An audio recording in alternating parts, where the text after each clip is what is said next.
all you positive heads out there. Thanks for tuning your beautiful brainwaves into another episode of the Positive Head Podcast, where we are firmly convinced that creating success and happiness is rooted in understanding the ultimate nature of reality and the fact that as human beings, we are all immensely powerful fractals of the one and only source consciousness, which creates and animates all things.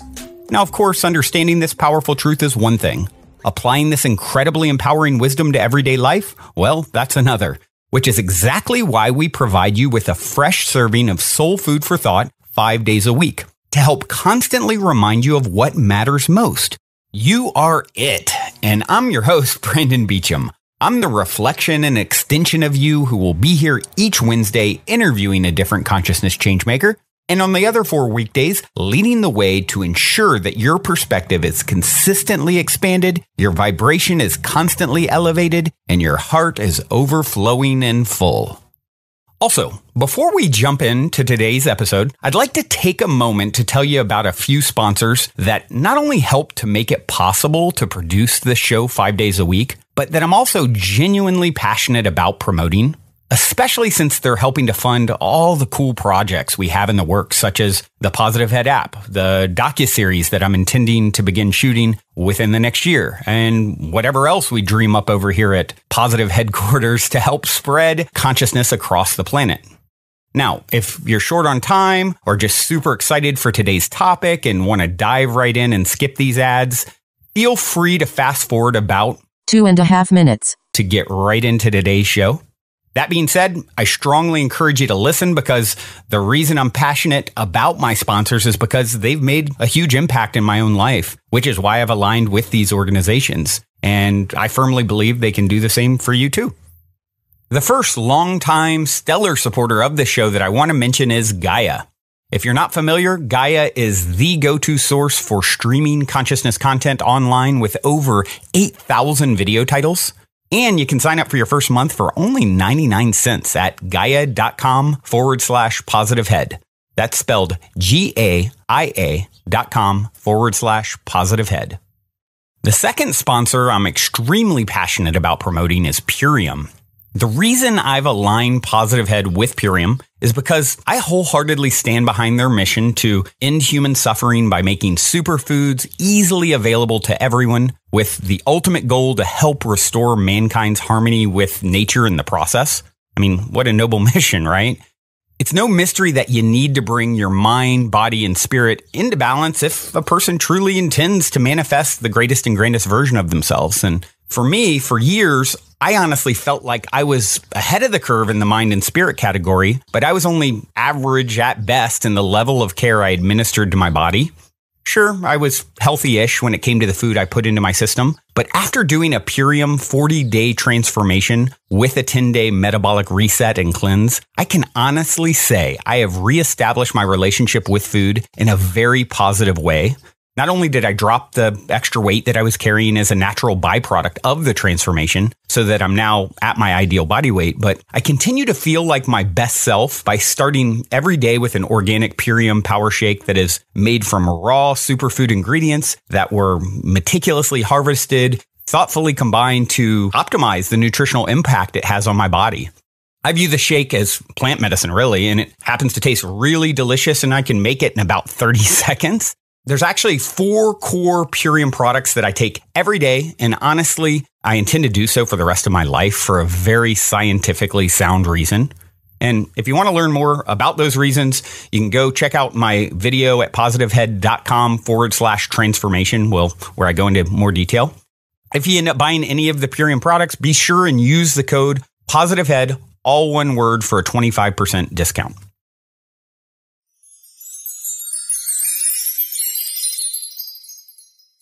All right, all you positive heads, on this week's Pow Wow episode, I have a very special special guest here with me on the show.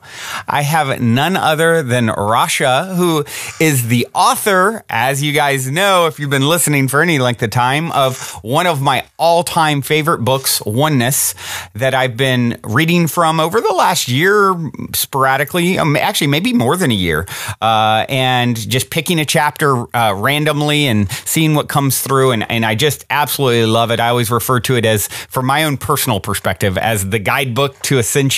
And I couldn't be more excited to connect with the author here today, live and direct. Hello there, Rasha. Welcome to the show. Hello. Thank you so much for inviting me to be here today.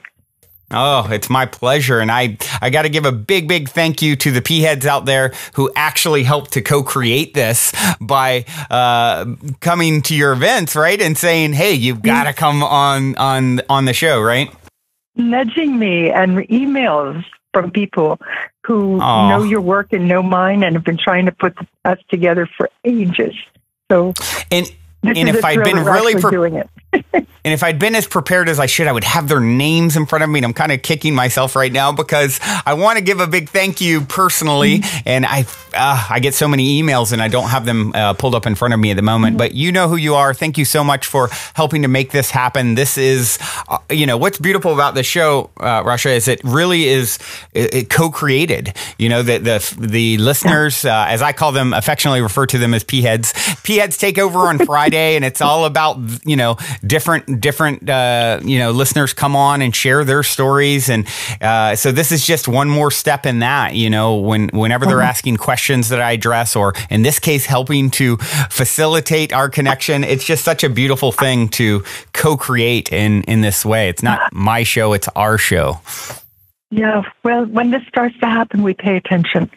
It's no accident when more than one person in 1 week is saying, pick up the phone and call them. Yes. Yes, indeed. And I originally reached out to you as when the show was just beginning, because you were on the top of my list of one of my, wish list of people that I would like to connect with. So everything in divine timing. And here we are, 3 years later. And I'd like to start. Yeah, exactly. It's always, though, it's always when it should be. And the good news is a lot more people will hear the message now than they would have 3 years ago as the show's grown. So that's a good thing. But what I'd like to start with the same question I always start with. And you're in an elevator. This is a question. You're in an elevator. The woman next to you looks over, says, "What's your passion?" What do you say?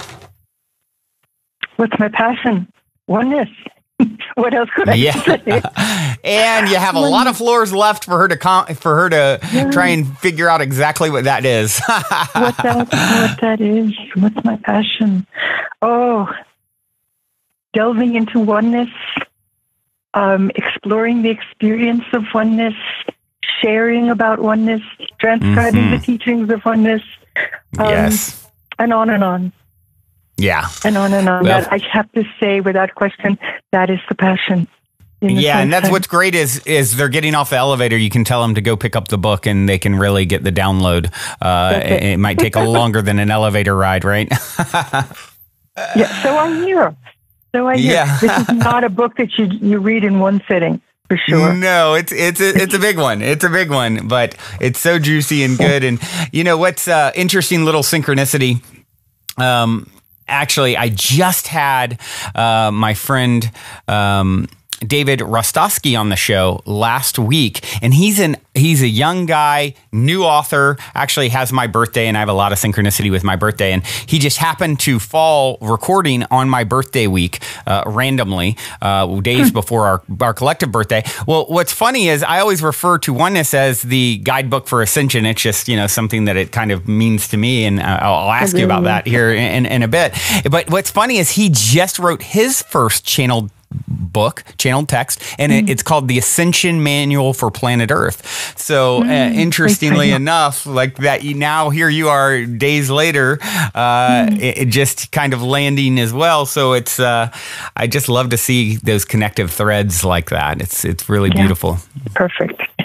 Timing. It is perfect. So maybe Rasha, you could take a moment and tell us a little bit about your story, which of course leads up to this epic book. But how did you end up where you are and doing the work that you're doing? That's an excellent question. I'm still not sure how this came about. Suffice to say, it was not my intention to ever be doing something like this. I was leading what you'd call a very normal life. I had a jewelry company. I had several other careers, but there was a thread that was running through my life, an awareness that something beneath the surface was percolating in there. So I started by writing a book, transcribing a book in the 80s that was not, the source was not Oneness. It's entitled The Calling. It's a beautiful book that eventually I published 10 years later. I got up the nerve to publish this thing. And the guide that was providing the information was my first real spiritual teacher. So for me, all of the journey and the teachings came from within me. I didn't go seeking gurus. I wasn't reading books. Basically, I had this uncanny knack of being able to sit in front of a computer and just get into the backseat of my own consciousness. And whatever came forth, I just took it down like a secretary, taking dictation. So the first book was a beautiful book of very entry-level teachings. And I published it, and I thought, all right, well, that's that. And no sooner was it out when I was told, okay, your time with this particular teacher is finished now, and you are going to be transcribing the teachings of a source called Oneness. And I thought, wait a minute. I didn't sign on for this. Yeah, right. My resistance was really strong. I thought, wait a minute. I said I would do this one book, but it seemed the powers that be had something else in mind. So over the years, I made my peace with it and started a relationship, which is really what it is when we connect with our own divine self. I started a relationship with this source I came to know as Oneness. And what I thought was the end of the story was I had barely just begun. Right. And I started transcribing concepts that I had no foundation for. I didn't even understand what I was writing half of the time. But I gave myself permission to go with it because it just felt so right. The feeling inside was one of utter peace and joy when I made this connection. And that's what people seem to be experiencing, according to all the emails I get, when they read these books.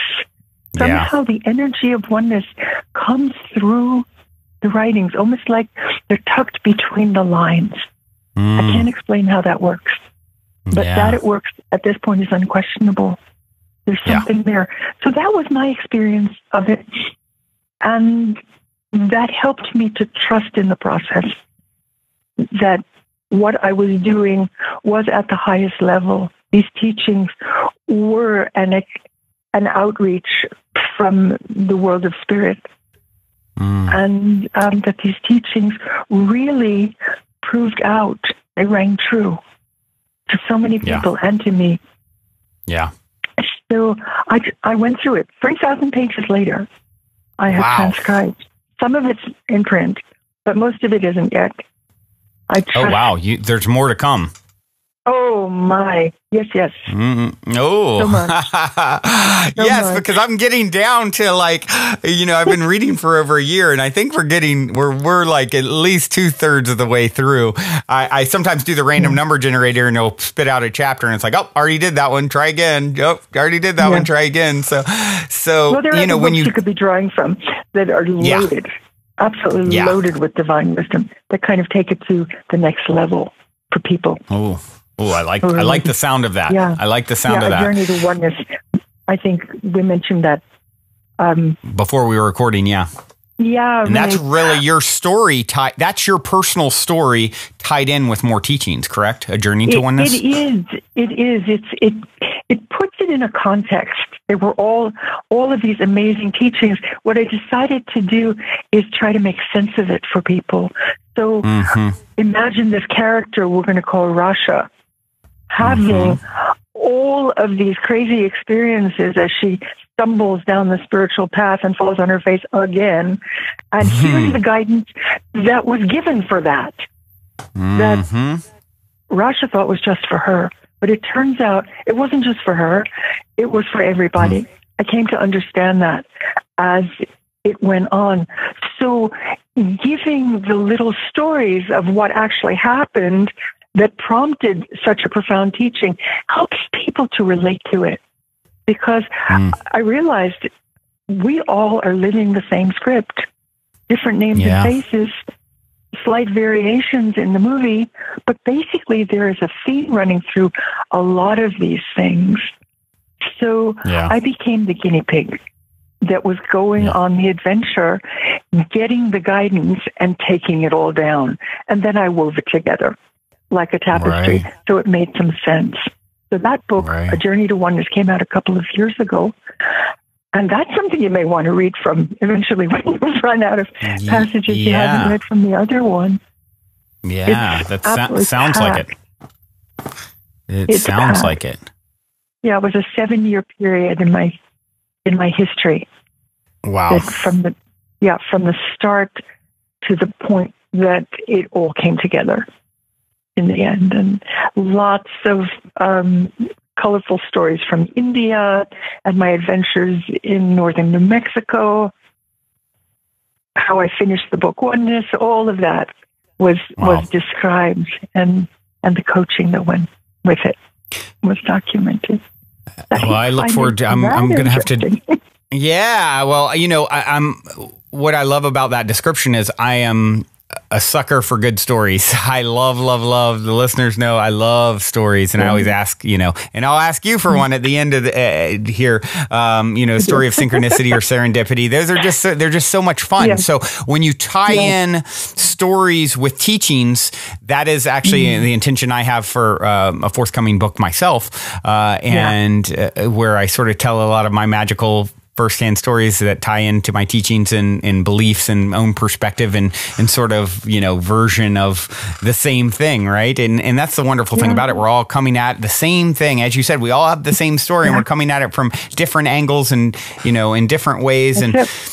It's just beautiful process that we're all undergoing. And, as far as speaking of process, it made me, I'd like to just ask you a little bit. You said something that was interesting. You said, you had this uncanny ability to just kind of let your consciousness take the back seat. You weren't really studying a lot of other texts or teachers and things like that. And I find that I find that fascinating because that is not common. I mean, I would be willing to bet there are very few teachers out there who have not been influenced by other teachings. And so, I mean, talk about a pure channel. If you were just like the ground rules, that was given to me early on, was they wanted to keep me a blank slate. So they got me early in my process. So I hadn't really read anything much. I was having these amazing experiences of divine contact, but the ground rules through meditation. You did a lot of meditation. Yes. Yeah. Gotcha. Okay.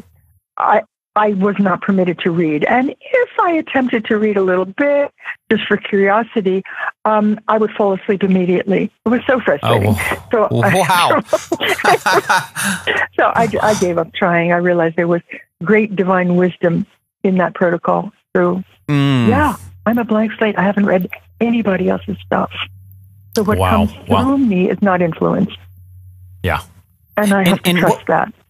And what would you say, it's interesting to me how many people are having some sort of a divine connection experience, channeling experience. I mean, it seems you're the example. You're the third person in a week that I've connected with who, I was at a dinner the other night where there's sort of a channeling experience. There was, David, who I just mentioned. I think I recorded within the week. Yeah. Now it's like I'm surrounded by this. I haven't personally had an experience where I feel like there's some other energy sort of coming through me that's separate and apart from my own higher self or innate wisdom or whatever.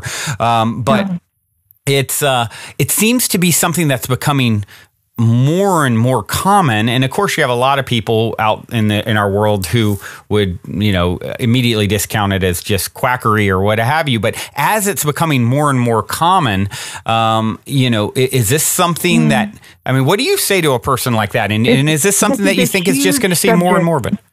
Yeah, Brandon, this is a huge subject. First of all, what I do not call channeling.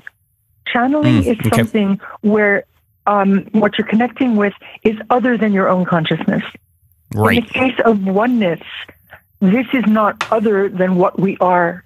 You are just you are shifting into another octave of your own self, exponentially vaster than what you consider to be you, but it's not other than you. Right. Channeling is consciousness that is external to your own source. So with that, what I teach is a megadose of caution. Be careful. There's a lot of stuff out there. And just because they are out of body doesn't mean they're smart. It doesn't mean necessarily then that what they're saying is worth listening to. And the key to determining it is, how does the information feel? Yeah. Does it feel like truth? Run it through your solar plexus. Are you feeling comfortable with this connection, or does it feel uneasy? If it feels uneasy, tune out. Because there's so much stuff out there, and they are no less coming from ego than a lot of people who are walking around thinking that they're very important because other people are paying attention to what they may happen to say. Right. Some of these sources are, I don't know, they're extraterrestrial. Who knows how much wisdom is in it? Yep. So, discernment is the key word. Really, discernment. Don't just, trust innocently because some consciousness is coming through some person that this is the word of the divine. It is not necessarily that. Right. You know when it is because you can feel it. Right.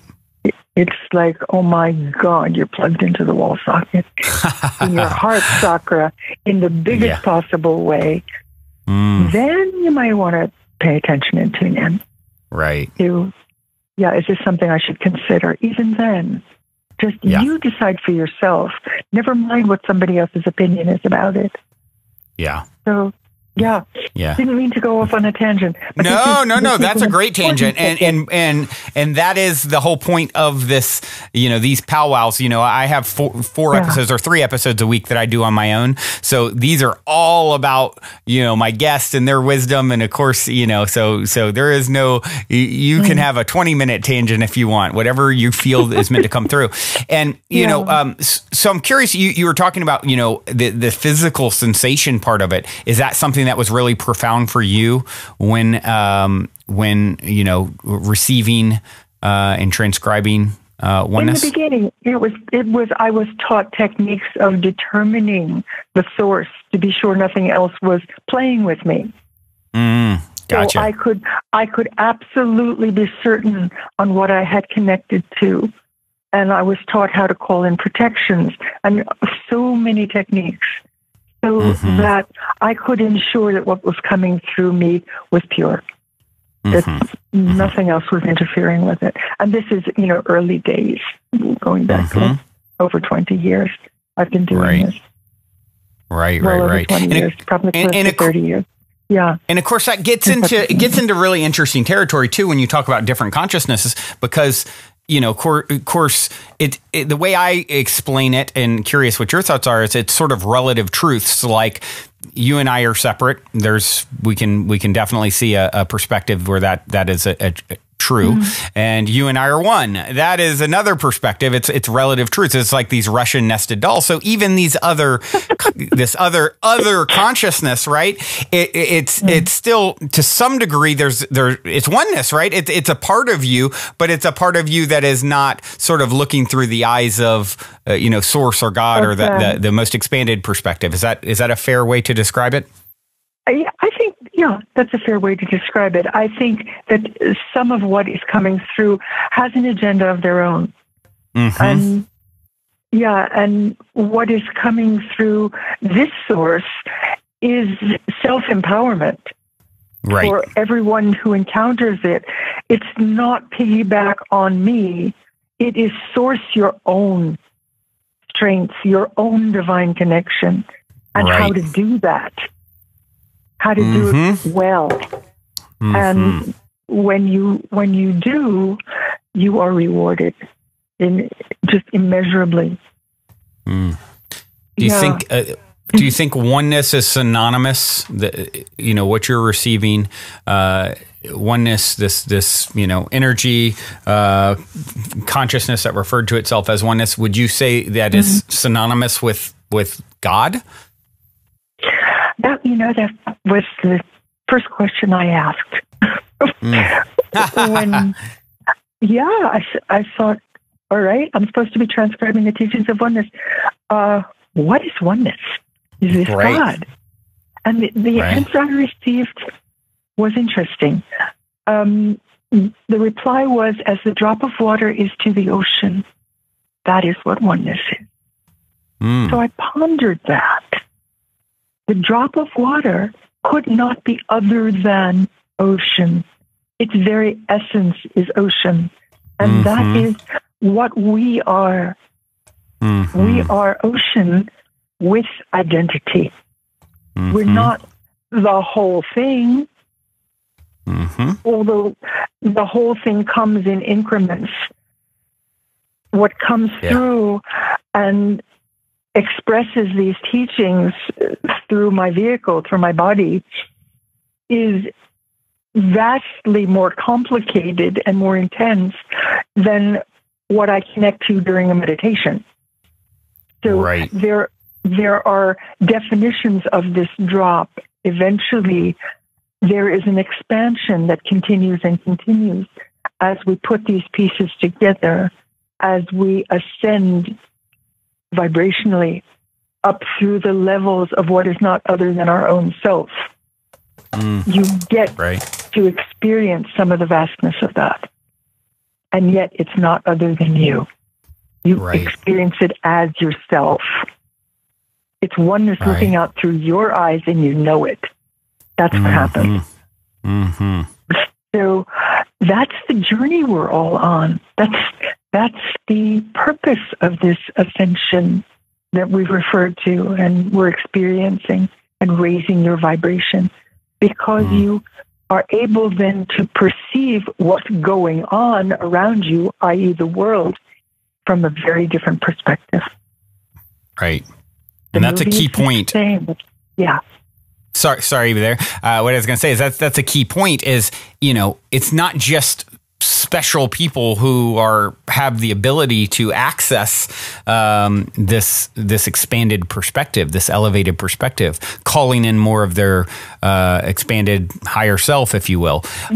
Right? Everyone. That is the journey that we're all on. And of course, and some of us are going to lead the way. In your case, you're leading the way, in 1998 when this came through, and it's but from the grand view of eternity, someone who's just having those experiences now it's like a second later compared to 1998 having that type of experience, right? The timing is perfect. Everything is in divine order. People experience things exactly when they're supposed to. Because had it happened prematurely, it would have been wasted. They wouldn't have been ready to put the pieces together and get it and take the huge leaps that are possible. You have to have done some homework first and worked on your stuff and released stuff and worked on an emotional level and all of the things that precede being able to dive into your heart and source what is really there.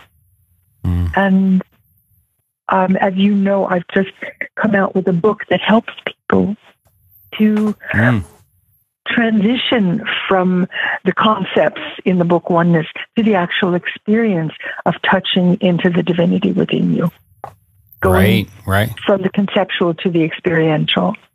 That's why that book was produced. This is not just a book of poetry. Right. And you're talking about Oneness, the Meditations book and CD that you. Oh, wow. How perfect. I'm so glad to be connecting with you as that's just happening. And I think it really resonates as you say it, because it's at some point we have to put the books down and have experiential, experience, actual spiritual experience directly. And that's really what your aim is here with these meditations, correct? Yeah, people have done their homework. They've read a lot of stuff. They understand the concepts in theory. But what so many people are yearning for is to have the taste of it themselves, not just to believe it, but to know it from their own experience of it. So that's where meditation comes in. That's where transitioning into the heart space, being vulnerable enough to surrender to receiving it. It's not just a matter of having the intention, I want to connect with my divine self. You have to be brave enough to surrender, to open yourself to receiving that contact, to actually ultimately merging with it. And when you do, your sense of you disappears. You dissolve into it. And that is daunting when it happens. Yeah. Because you come back. You think, oh my God, I was gone. I was totally gone. And I experienced myself as that higher octave of self. That was me in those moments. Right. And then you come back slowly, you come back. It affords you a time to digest that, to process that. What just happened? And to get ready for the next time, which lasts longer and is more intense. And so it goes in increments. Each contact, each taste takes you to another level. So we are being eased into this transition of unifying with the divinity within us. We're not just being plopped in the deep end and told, okay, you're God, swim. Right. It's not like that. It's like a caring parent to some degree. And I think for a lot of people, that's intimidating, right? It's like, I'm going to lose myself if if the drop that I am is dropped back in the ocean. What about me? Exactly. And talk about fear of death. Right. You actually, your self-perception dissolves and disappears. And ultimately, there's a real feeling of okayness about that. It's like when it happens, ultimately, you're ready. Right. It's not scary because you've done it enough times. And it feels good. It feels right. Yeah, so that's what we all have to look forward to. This is the process. Once you start having your own contact, which is facilitated by this meditation book. I should tell you, it's not just a book. It's a book and CD combination. The CD, The Meditation of Oneness, came out a couple of years ago. And I collaborated with composer Jim Oliver, who's quite well known in this country. He actually just won an Emmy for meditation and healing music. He's amazing. Oh, wow. Wow. Yeah, he's absolutely amazing. And so he interpreted the very passionate and poetic passages that are in this collection in music. We came out with a meditation CD years ago, and then the emails started. Don't you have these written down someplace? I thought, okay, I think it's supposed to be a book too, to slow the process down. Because, an audio goes by really fast. Yeah. And sometimes people would just want to pause and linger on a passage that touched them. Sometimes something triggers you. It's like, wow, what was that? Something just happened.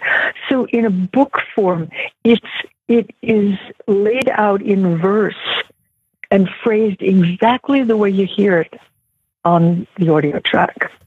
So people can digest it and actually take the book separately if they want to and do an open eye meditation just with the words. So that was the concept of this book. And it's incredibly powerful because it takes you right into that space where your own personal oneness is there with a big invitation saying, please knock on the door, please visit. You're welcome. Yeah, right. So ready. They are so ready for you.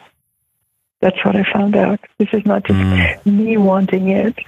This is a relationship with something that is the love of your life. None other than that. At the highest level. It's beautiful. I saw a quote recently, and I wish I was just trying to search real quick to see if I could pull it up to read it exactly, but it was really beautiful. And it says, I'm not afraid of this process or death it might have been referring to. Anything that I look at always becomes more. Like the caterpillar, it actually becomes a butterfly. It's and it used like a bunch of examples, and it's like when you can sort of understand that perspective, yes, you're going to be stretched in a sense, but you've got this loving parent in a sense that is facilitating this process in it. Nothing wants to harm you or destroy you, or it's like this gentle, loving presence that really cares you beyond anything you can fathom, right? That's it. You're in the embrace of something that feels so safe. Yeah. It feels so right. That it's okay to go with it. Many people have had these moments, in prayer and meditation, walking through the forest or whatever, where you have been touched by something there's no words for. Yeah. That's your reference point.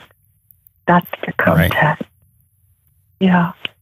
So the opportunity is to be able to harness that and touch into it at will, to make it predictable instead of random.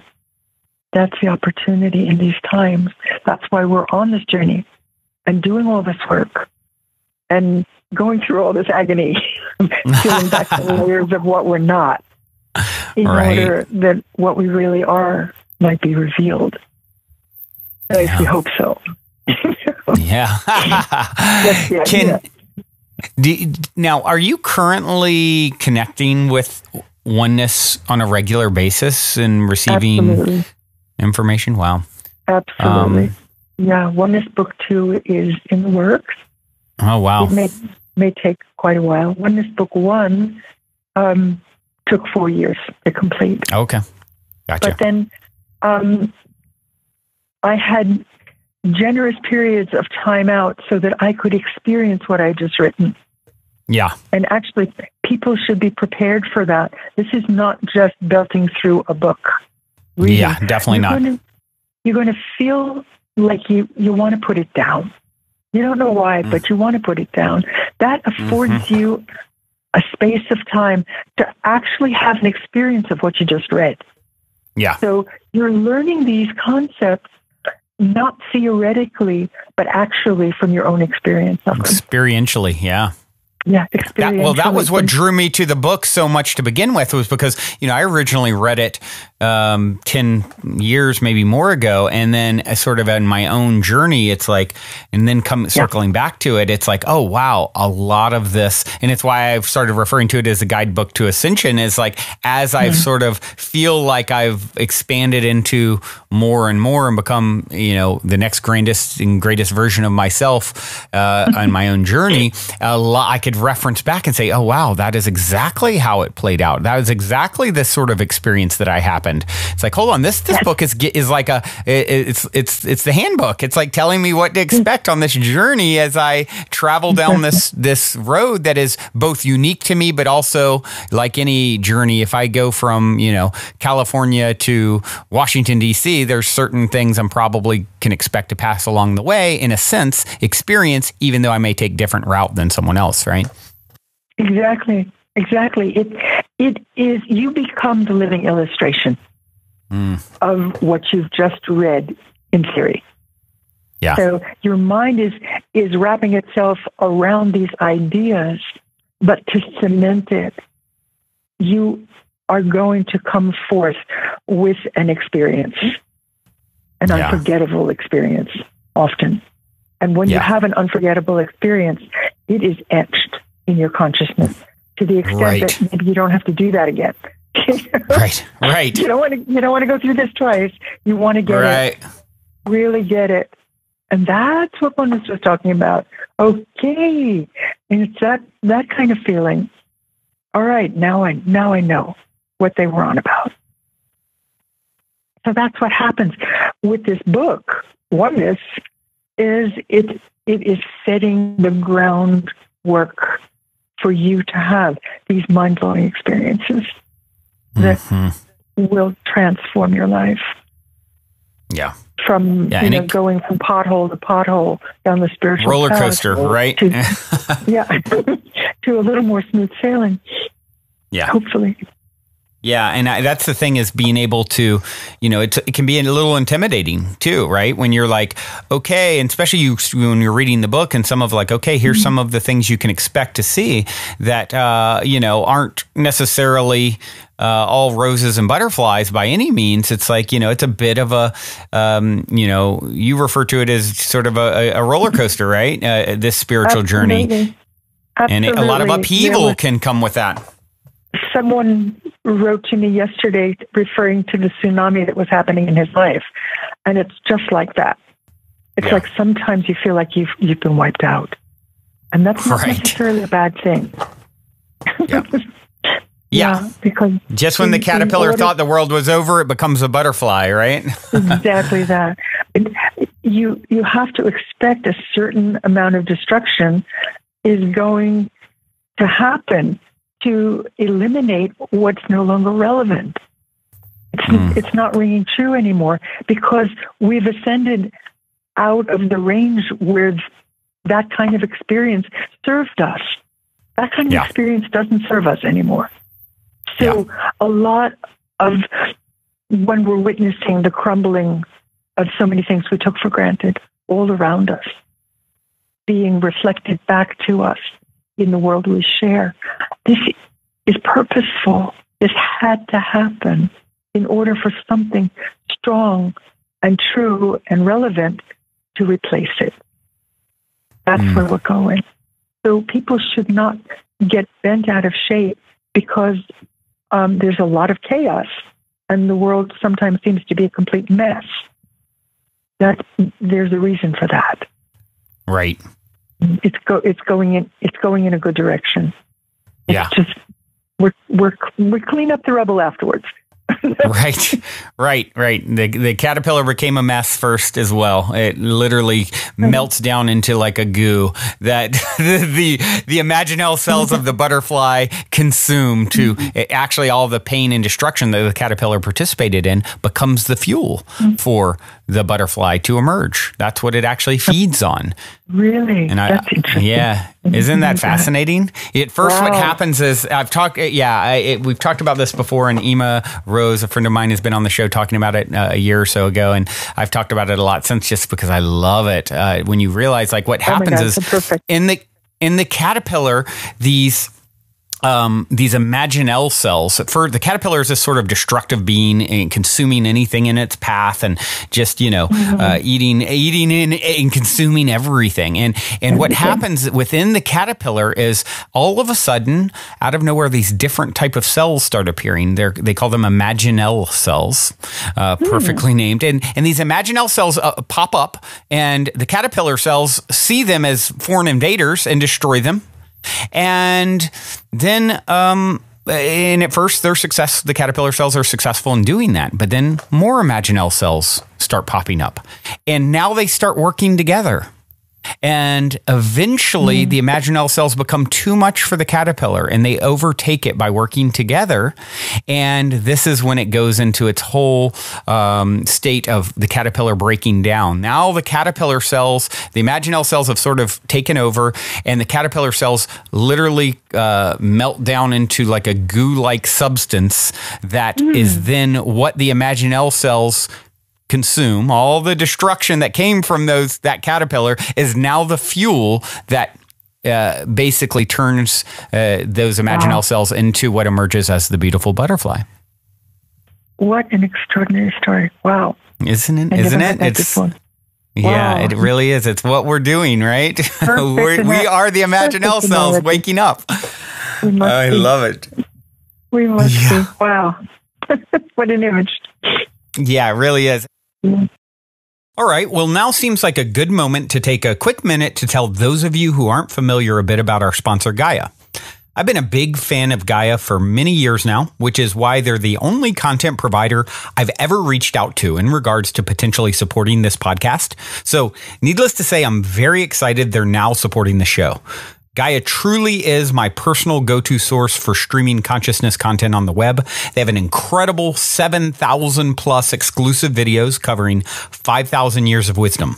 Just to give you an example, on the show Missing Links, the incredible researcher Greg Braden explores all the biggest questions concerning who we are, where we come from, where we're going, by connecting the missing links between science and spirituality to complete our understanding of humanity's history and to better understand the interconnectedness of all things.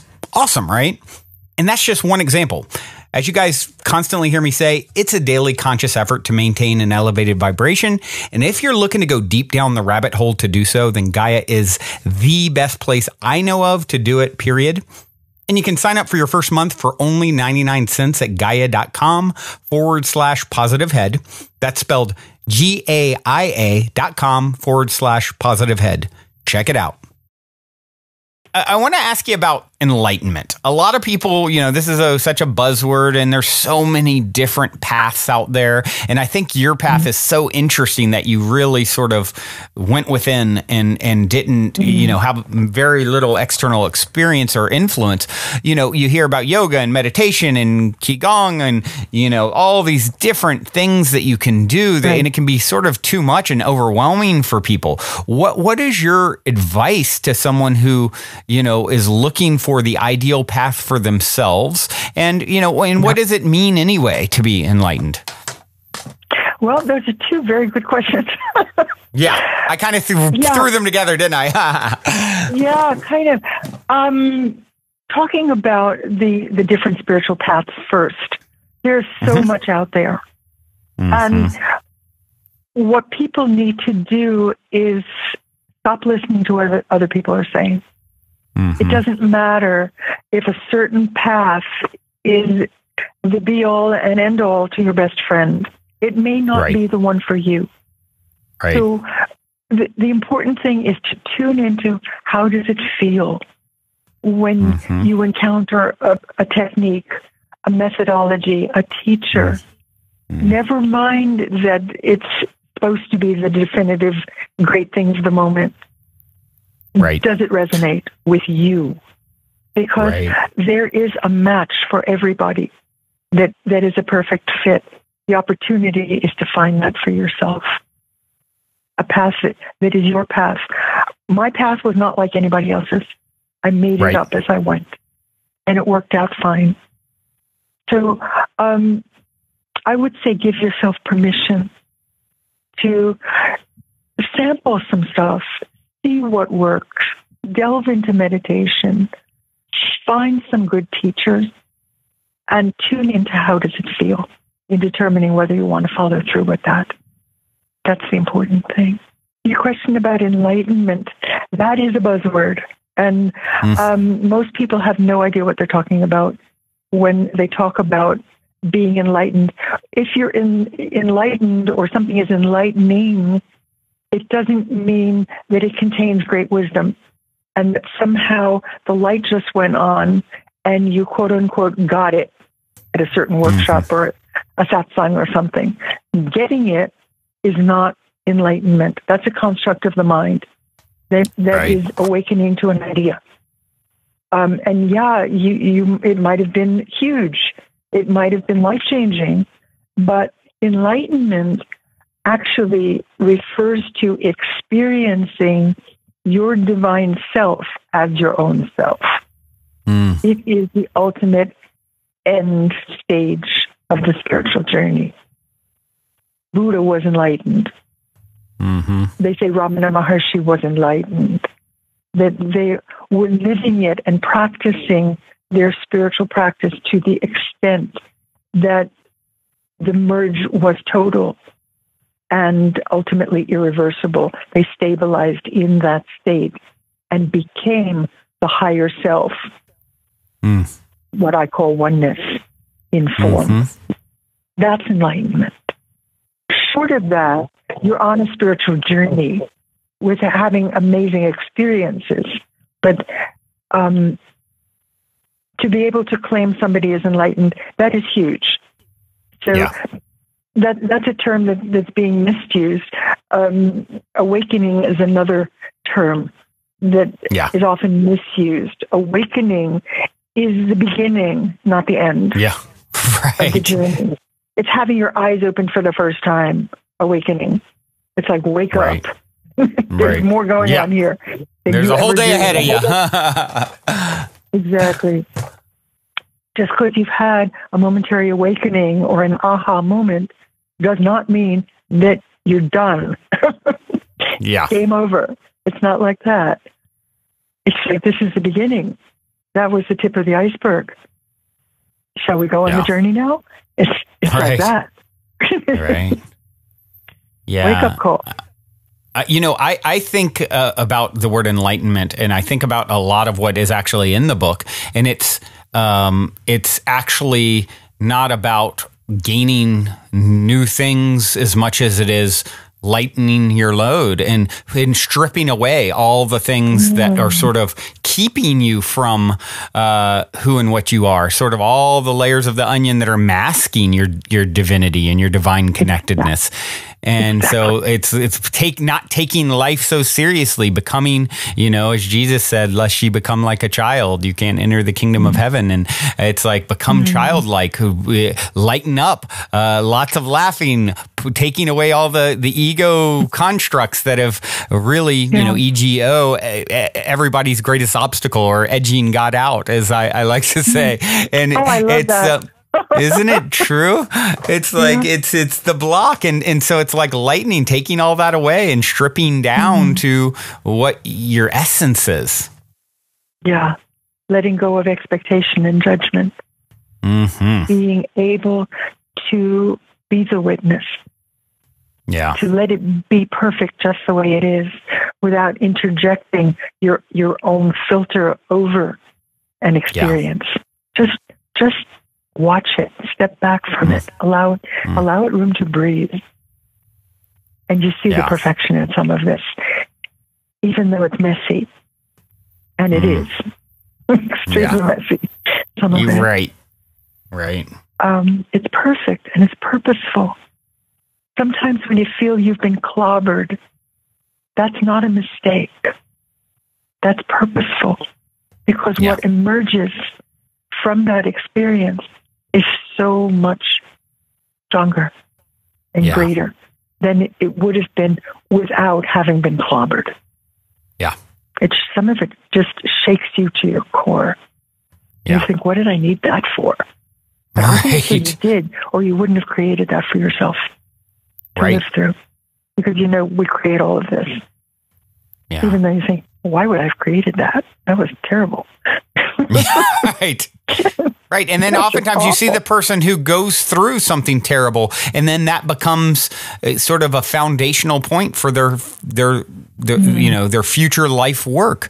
It's like, if you've had the experiential experience of something that you want to, teach about, or, if I want to be a, drug counselor who helps people to get off heroin, I probably have a little better perspective if I went down that path myself, and that was part of my journey leading to that. And so I feel if we can, in those moments of where it's really dark and trying and difficult, we can bring this understanding and perspective to it and say, okay, I'm here. This is not easy. This is messy. I'm getting clobbered, as you said, but I trust this process and I have faith. This is happening for me and not to me. And, you have really moved into a new space in your own journey. Yeah. That's it. Just, accept that there's no mistakes. This is all purposeful. Yeah. Calculated to give you a leg up on this ride. Especially sometimes the painful part. Sometimes the roller coaster dips down before it goes back up. That's it. And it is such a roller coaster. It is indeed. Okay. It's like there's a clearance. I'm above the clouds. This is really nice. If only I could stay there. Yeah. But then it dips down again. You go for another loop. Yeah. And that's to be expected. It doesn't mean you've done something wrong. Yeah. It means you're doing everything right. You've got the courage to be riding that roller coaster. Mm-hmm. And score yourself points for that. Yeah. Because it's just not easy. Yeah. It's painful sometimes. Yeah. So for those people who are having a rough time of it, who are listening, know that you are in very good company. Everybody else is having this happen too. Right. I can tell you from all the emails I get, they say, how did Oneness know that that's exactly what's going on for me? Right. People turn randomly to a page in this book and read exactly what's going on in their life. How did they know that this is exactly what I need to hear in this moment? I don't know. But there is such a powerful common thread going through all of these experiences. Know that you are not alone, those of you out there who are having a rough ride right now. Yeah. A lot of people are having that experience in these times. The energies are so strong, and it's bringing everybody's stuff to the surface where you can look at it, you can see what's really there, and not just sweep it up under the rug and hope nobody will notice. You still have some stuff you haven't dealt with. It's all coming out in the open now, and that's important. So look at it and be honest with yourself about what's really there, and that's how you let go of this stuff. Yeah, just by having the courage to see it straight. Yeah, and to face it and not run. Not kid yourself about. Hey, I've done the work. Right.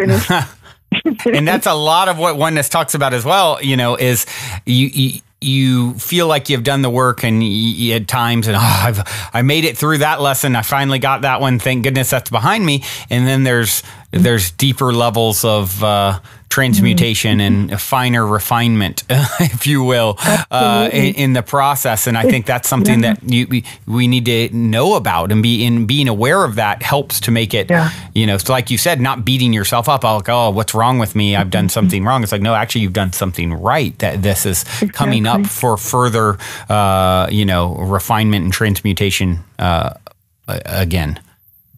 And be prepared, because as you progress in this, the experiences you get served up are really doozies. They don't get easier. The lessons become very intense. And when they do, you know that you're coming to completion on certain issues that you've been working on for years. Yeah. You think like, wait a minute, how did I create that? I thought I was done with this kind of theme. Yeah. It means when something like that happens in your life, that's like the final exam. Yeah. It's like, okay, You think you're so smart? Let's see how you handle this one. Right.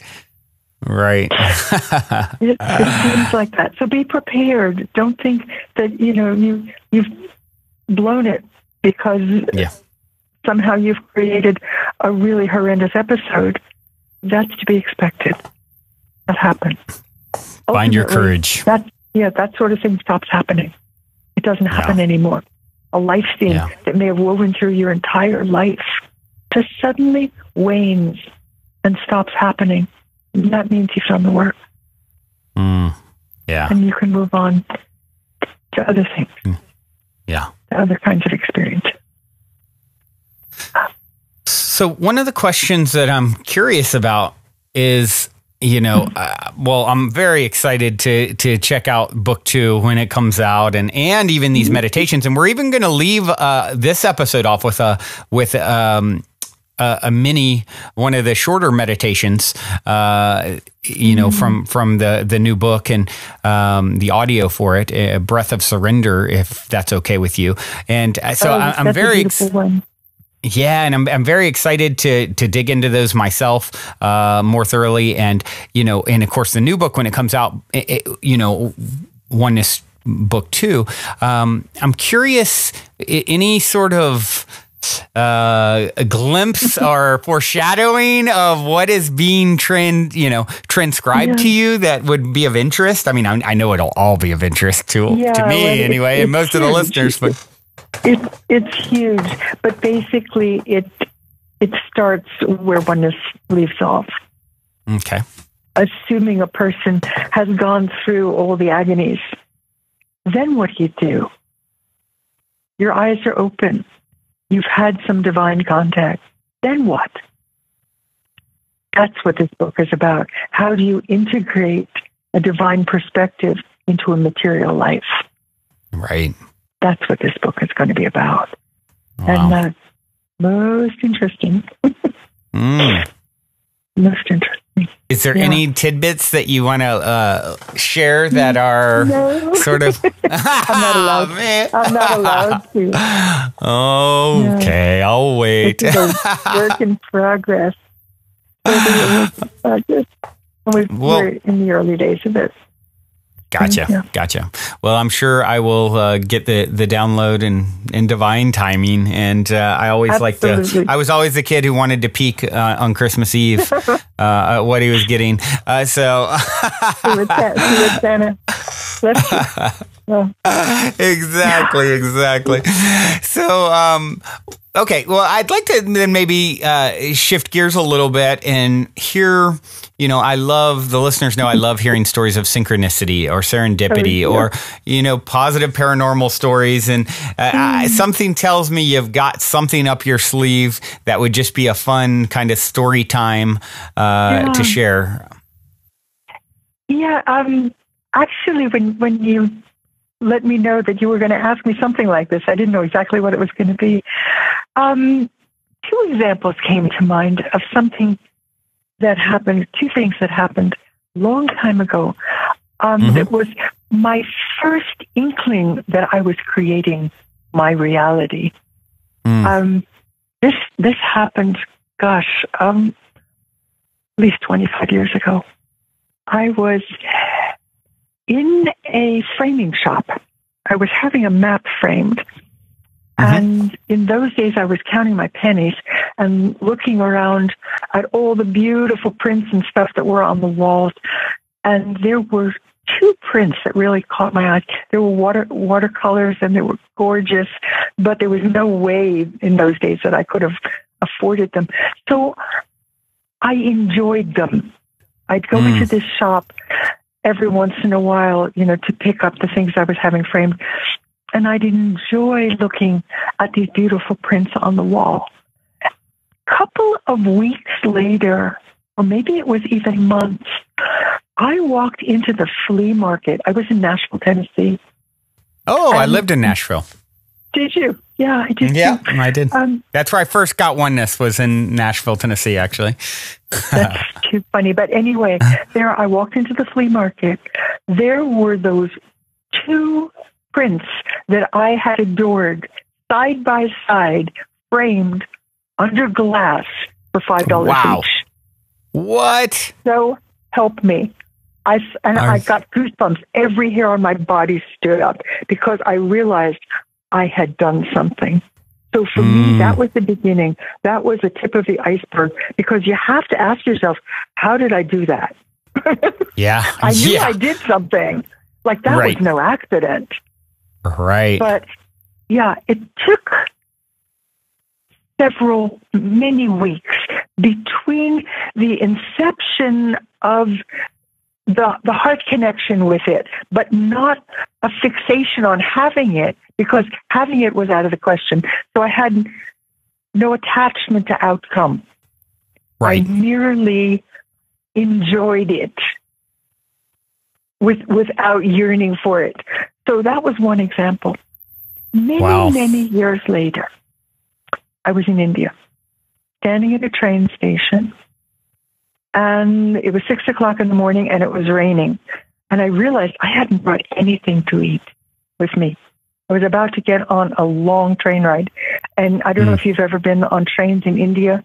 You don't want to eat what's available on trains in India. Noted. Like, not for human consumption. But I noticed in the distance on another track, there was a push cart. A guy was pushing a push cart with bananas on it. And I said out loud, and a kid next to me wearing a backpack heard it. I thought, gosh, I sure wish there were bananas on this track. Then a couple of seconds later, a train came barreling through that station with bananas, all green, poking out of every window, every door. Wow. The train didn't stop. It kept on going. And the guy with the backpack turned around and looked at me like, what the heck? Because he knew I had just said it, and suddenly there was a train packed with bananas. So actually be careful how you phrase it. I sure wish there were bananas on this track, were my words. Right. I got bananas on that track. I didn't get bananas in my hand. Yep. That's funny. Yeah, but what's interesting is why in the first example did it take maybe a month to manifest those posters, whereas the bananas took a minute? I asked myself that question. What governed how fast you manifest something? And I realized that I wasn't the same person in the 10 or 15 years that had transpired between those two experiences. I had ascended. I was at a different vibrational place in time when I manifested that, if you will. Right. When I had that exercise happen to me, I didn't bring the same vibrational variables to the moment in the first illustration as I did in the second. And that's why the bananas manifested instantly. Because in those 15 years, I was in a different vibrational place in time. Right. Interesting. So, those are wonderful stories. So much fun. And, it's interesting that you bring up the lag time between manifestations. And I think, my own sort of perspective on it is, sometimes we're offering mixed vibrations, which create a lag time, sort of like taking the long route to get somewhere. As I view it, it feels like there is this ascension, this quickening kind of happening that really is like removing the veil between this dimension and, beyond. And so, here in 3D, typically there is this lag time, but as this quickening happening, this speeding up, if you will, we're getting more like, merged with beyond the physical dimension, which is my own logic as to why more and more people are able to connect with non-physical entities and, have these sort of paranormal type things that are seeming more and more prevalent. And so we're moving collectively. You had moved 15 years along, right? And we're moving collectively. And as we do, we're getting, it's like, it's not the same world it was 15 years ago. A different kind of experience. It was hard to make the connection that you had actually created it when there was so much lag time between the inception of a concept, of a thought, of a yearning, a wish, and actually having it happen. So people didn't connect that they had actually created it because it took such a long time. But now, under these conditions, it's instantaneous. You think it and you get it. Yep. And so you can't deny that there's a correlation between it anymore. You did it. And the fun opportunity is to figure out, how did you do that? Right. Right. Yeah, and to harness it and to be able to create what you want with it. Yeah. Not just have it be random. That's what's happening now. The newest trend in art on our planet, I believe, will be the art of manifestation. Absolutely. I think one says this in the book too. Yeah. Yeah, maybe that's where I heard it originally. I've heard it somewhere. That's probably where I heard it. So I really, that really resonates with me as, that's it. Everyone's like, okay, how good can I get at this manifestation thing and proficient at it? Exactly. And what a fun, I can't think of an art form that's more intriguing to me to become, my own Picasso at, if you will. You're creating really life itself. You're creating your experience of physical life. Yeah. And learning exactly how you do that. Yeah. And much like and as this veil thins, I feel like that is what it's like on the other side. It's like we're non-physical entities that we create instantly. And so it's like there's no question about the connected dots or correlation between our thought forms and the creation. And as that gap gets narrower and narrower here in 3D, now more and more people are saying, oh, hold on, these dots are easier to connect. Oh, hold on, I'm seeing more about my own creative power, my own powers of manifestation. And that is the thing that is, I think, leading the way to expedite us into this next version, this next chapter of humanity. Absolutely. That's what these times are about, is learning to get good at that. To know you've been gifted with the ability to have a beautiful life in these times. And indeed. To tune in when you do get it right and understand how you did that. Yeah. So, that becomes the default setting for this phase of your life. Wonderful. That's the opportunity. This has been absolutely wonderful, Rasha. It's everything I'd hoped it would be. And, I do have a couple other questions that as we kind of wind down here. And, one of those questions is, do you have a final message for the listeners? Is there something, what is the issue or question I'm not asking that you feel is most pertinent to maybe discuss? Oh my gosh. I would say you're not who you think you are. You're absolutely not who you think you are. But also to let your listeners know how they can get in touch. Absolutely. With me, with some of the really nice things that are available. Am I allowed to mention the Oneness website? We'll mention any and everything you can think of. Onenesswebsite.com is just loaded with things you can sign up for. Most of it is free.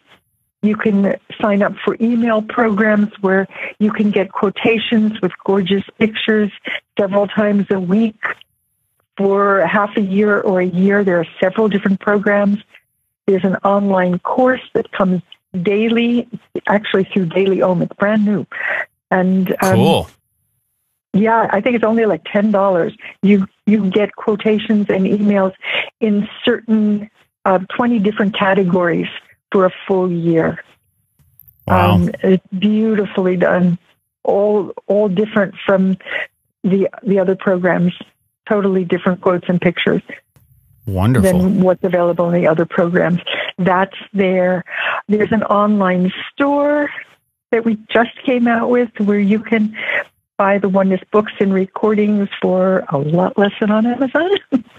Okay, and including the new meditation, including the new meditations, I'm assuming, book and CD. Yes, and the book and CD version of it is not on Amazon, I should tell you. The book-only version, there's 2 different versions of that book. Because so many people, have the digital download. So we came out with a book-only version. That's on Amazon. But if you want to have it together with the CD, it's available from the Oneness online store. And that's on the website, onenesswebsite.com. And that audio, if someone's like, I don't have a CD player anymore, what's that? Because there are those people, especially really young people, like CD, huh? What? They can download the actual audio of the meditations as part of that purchase. CD Baby. Okay. CD Baby has all the downloads of the Oneness material, the meditation CD and the audio book of Oneness. I should tell you, there's an audio book for people who love to listen in the car.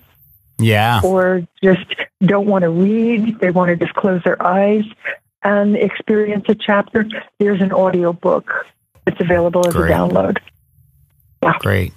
And I will add also, of course, I've been reading sporadically from the book for those of you who want to hear a chapter and then, just get an idea. And then maybe you want to go and get the whole thing where you can listen on demand, or in order, front to back, however. But so that's, a lot of people probably already caught me, of course, doing that. But some of you, if you have not, stay tuned. So that is a way to get a little taste as well.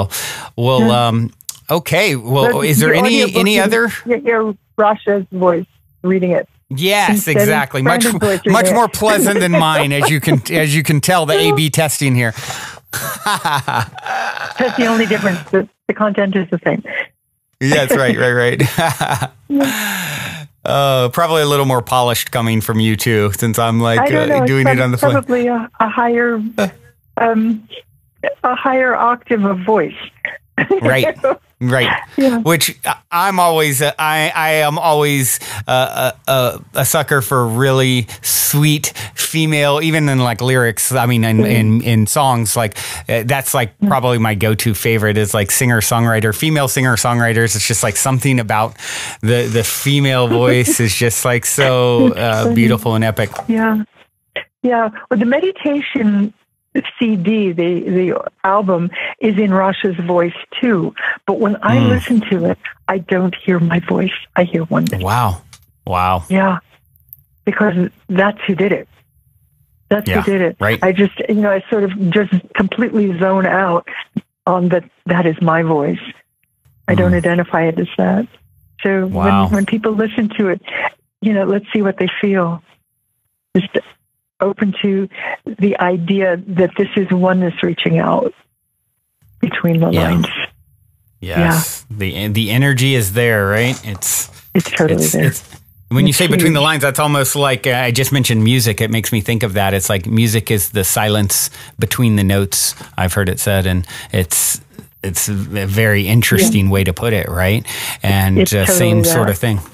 Yeah. Totally.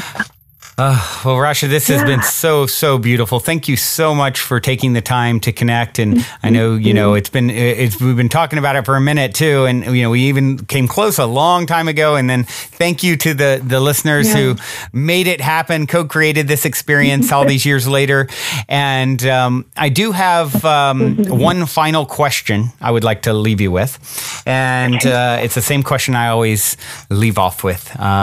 What is the meaning of life according to Oneness in 60 seconds or less? The meaning of life?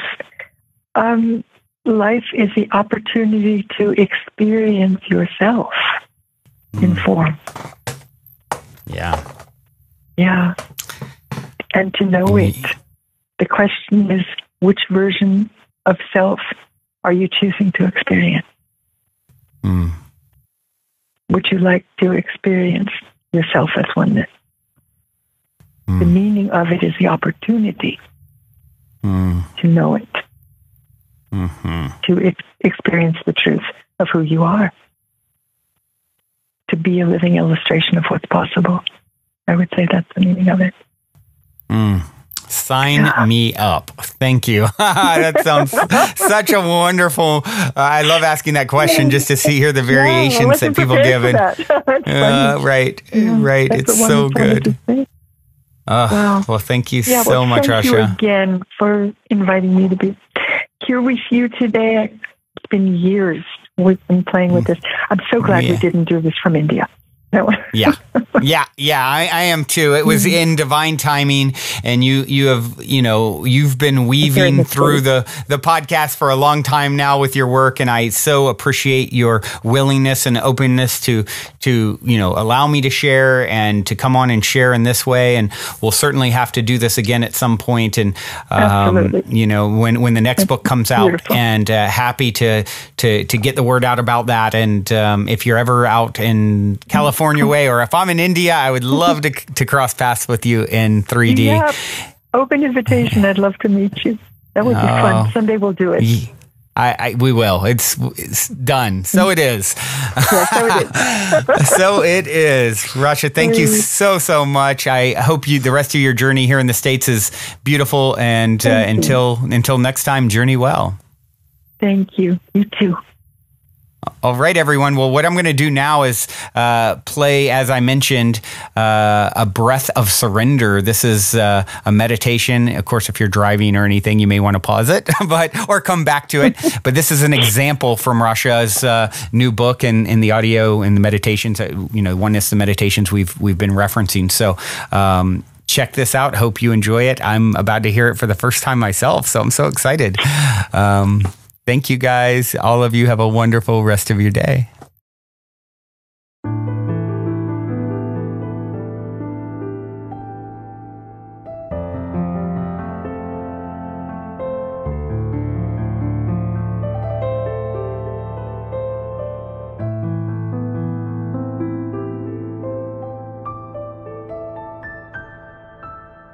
You have captured the essence of this connection now. There is no sense of where this awareness begins or ends. You have come to the precipice of surrender. And rather than wait for the tide of divine love to push you over the edge and into the waiting arms of the eternal, you jumped. You took the leap of faith. You recognized the truth in this inevitability, and you embraced it. This moment of wholeness and delight is not a new experience. We have been entwined in the gossamer wings of this love 1,000 times before. We have flown to the heights of divine union in a myriad lifetimes, wearing a world of faces and the trappings of identity. We have touched upon the infinite and eternal, and reveled in the rapture of that discovery more times than we dare imagine. Together we have chosen to forget the simple truth of it within the context of identity, so that we might share in the ecstasy of the revelation of self-discovery yet again. Thus is the journey taken. An intentional plunge into the murky depths of ignorance. An extended foray into the details of yet another linear illusion.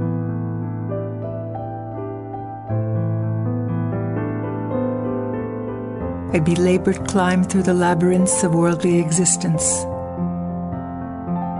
an extended dalliance through the agonies of doubt and denial, an affirmation of the illusion of abandonment now and then, just to keep the process teetering right on the edge that delineates separation from wholeness. And then a headlong spill into the arms of this love, just when we were convinced that all was lost. When our sense of purpose had been thwarted sufficiently, when our sense of the almighty ego had tumbled and fallen and was down for the count, when we were beyond despair and there was nowhere to turn, inevitably we turned inward, and the journey home began once more. It is no accident that these words have appeared before you in this moment. You have sought this affirmation without even putting the thought into words. Your heart extended the invitation. It cried out in silence. And the prayer was cast adrift upon the ethers in search of this affirmation, this small, simple clue to the mystery of what is happening within you. This confirmation that you have not simply been dreaming. Proof that this unexpected detour in what you once believed was your life's path was not just a product of a wayward imagination. This is real. You are really here, opening your eyes into the dawn of this now moment, safe in the arms of oneness.